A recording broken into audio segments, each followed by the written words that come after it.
It's time to gear up for a legendary battle because the King of Wakanda is coming face to face with one of the greatest hunters in the universe, the Predator. Although this is an unusual pairing in the Marvel crossover universe, it packs a massive punch. The Yautja warriors are known for their hunting ability and are the mightiest creatures in the universe. Technically, they even gave the legendary Arnold a run for his money. So it's safe to assume that the new comic book series Predator vs. Black Panther will be full of exhilarating action. Issue number 1 of the series was recently released, and it set the stage for an epic confrontation between King T'Challa and the Vengeful Prince. Considering the hype of the series, we at Marvelous Videos will explore the entire first issue of the comic book series and also discuss the potential storylines in the forthcoming issues. So sit tight and enjoy as we journey into the bleak world of Yautja and the super advanced Wakanda. Before we go into our explanation, we have a very small request. If you like our content, please support us by subscribing to our channel. This is a small click for you, but for us, it means a lot. Thank you. Let's begin.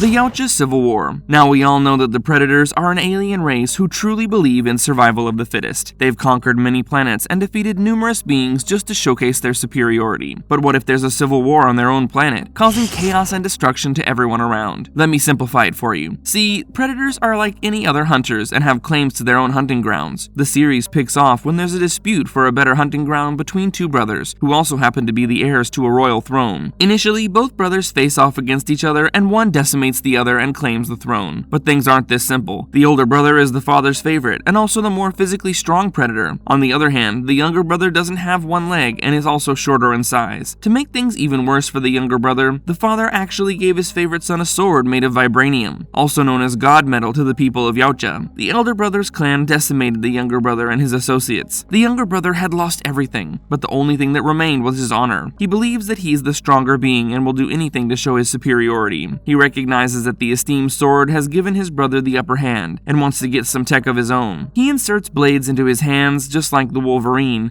and develops a super advanced prosthetic leg. Maybe the Predators learned this technique during their crossover with Wolverine, but this time they aren't facing an adrenaline-filled superhero, but a super advanced kingdom that have unlocked all the uses of vibranium. If the older brother is the stronger one, then the younger brother is easily the smarter one. First, he starts to search for heat signatures to locate vibranium. After a thorough search, only 3 places pop up. One in New York, where the iconic shield is located, one on the coast of South America, where Ulysses' claw is located, and lastly, one in the middle of Africa. The heat signatures from Africa were way denser, and the Predator decided that this was where he would strike. He will defeat the Wakandans and take control of their vibranium. He also dreams of a suit made entirely of vibranium. This would make things easy for him when he returns to defeat his brother, but defeating the Black Panther is no easy task. He's one of the strongest Avengers, and has the backing of the entire Wakandan army. However, the Predator loves to hunt, and this time it's the Panther that's going to be hunted. Trouble in Paradise? While Predator is gearing up for the biggest hunt of his life, things are way different in Wakanda. The esteemed Dora Milaje and the Yautja are gearing up for a game of tag with none other than the Black Panther. Now the Legion of Yautja are rather optimistic and feel they can easily tag King T'Challa, but Okoye, the leader of the Dora Milaje, educates them and tells them about the prestige and legacy of the Black Panther. The game begins, and the Yautja are easily handled by the Black Panther. Additionally, he also makes quick work of the entire Dora Milaje with the exception of Okoye. With just 2 of them left, Princess Shuri dismantles T'Challa's vibranium suit, leaving him exposed. But the Black Panther is more than just a suit, and T'Challa showcases that by beating Okoye without an armor. The game ends with his victory. However, that leads to an age-old argument of sharing resources with other countries on Earth. Shuri believes that Wakanda should share their resources and help the world as they are struggling, but T'Challa is very stubborn and doesn't want to expose the strength of the vibranium to corrupt people. Now, we know that in the MCU, Wakanda has already shared its resources with the world. However, things are a bit different in this crossover series, and Wakanda may be in trouble because of that. Although King T'Challa is firm in his decision to not share vibranium with the world, Shuri takes him to meet a person who can change the king's decision, to lead him to a seer of the River Tribe, who tells them about the atrocities currently going on in the world. Droughts and famines are happening in the world while Wakanda prospers. There's a pandemic going on where people are coughing out their lungs, but Wakanda still prospers. We all know that with great power comes great responsibility, and Shuri believes that Wakanda should be the light of this world and help those in need, not just with money, but with their most precious resource, vibranium. Additionally, Shuri also believes that if Wakandans will help the world, then the world will help them when they need it the most. However, King T'Challa gets a bit arrogant and proclaims that Wakanda needs no help. During that time, the Predators have arrived and are awaiting their assault. They easily broke through the vibranium shield covering Wakanda, and were looking at the Black Panther tracking his movements like a hunter would.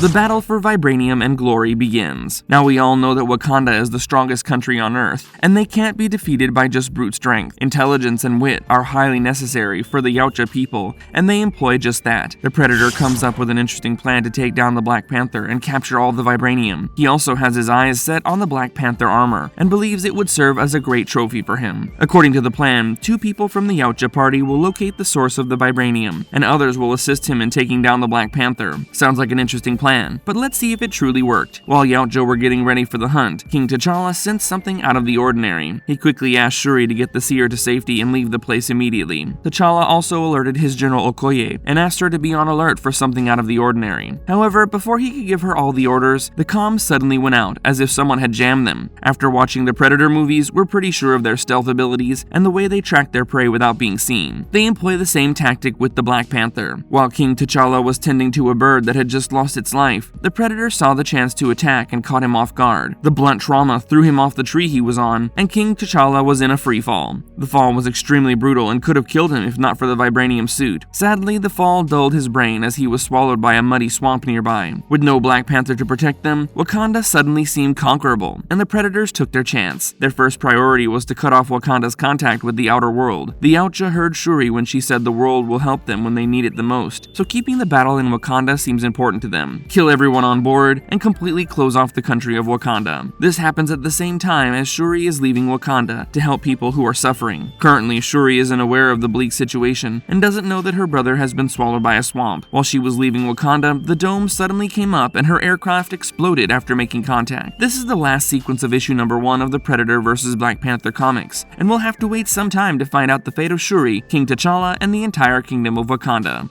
High stakes in the upcoming battle on Wakanda. With so much going on at the same time, the first issue of this exhilarating comic series didn't disappoint. What's even more impressive is that everyone has a motive to do what they have done. For example, the Predator is here to gain access to vibranium and take back all that was taken from him. He also wants to prove to his father that he's more capable than his sword-wielding brother. On the other hand, King T'Challa not exposing the secrets of Wakanda is also technically correct. Although they have successfully opened their country in the MCU, things are different here, and with the corruption and wars going on in the world, vibranium has the potential to destroy the entire planet. The Yautja chose a great time to attack Wakanda because everyone is in disarray fighting their own battles. However, things can look a bit different in issue number 2, and we will probably see the Wakandans fight back. Shuri will use her intellect to open up the dome, if she's alive, and Okoye will lead the Wakandan forces as they prepare to fight the foe they have not yet met. However, we are impatiently waiting for the Black Panther to come back and face the Predator in battle. It would be great to see 2 fierce hunters fighting against each other.